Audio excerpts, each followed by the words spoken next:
بسم الله الرحمن الرحيم الحمد لله والصلاة والسلام على حبيبنا رسول الله لا ئاخۆ نایبینن لەوانەی ئەمڕۆیە باسی گەورەترین و ترسناکترین ئەندامی لاشەکەین.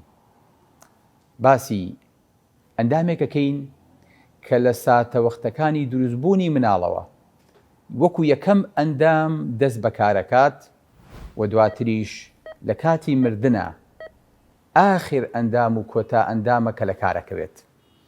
باسی ئەندامێکەکەین کە بەلاشە بچووکە بەڵام خۆی زۆر گەورەیە. باسی ئەندامێکەکەین کە بڕیار و زاکیرە و ئینسانەکە نەخۆی هەموو ئەندامەکانیشی هەر ئەو هەڵی ئەسوڕێنێ. باسی ئەندامێکەکەین کە لەناو کوردەواریە زۆرترین پندی پێهاتۆتەوە. باسی ئەندامێکەکەین کە بەحساب ئەو دیلی ئێمەیە و خستومانەتە ناو قەفەسی سنگمانەوە، بەڵام لە ڕاستیە ئێمە دیلی ئەوین و ئەو خاوەنداری و پاشایەتی ئێمە ئەکا. ئەویش وەڵامەکەتان زانی، ئەویش دڵە.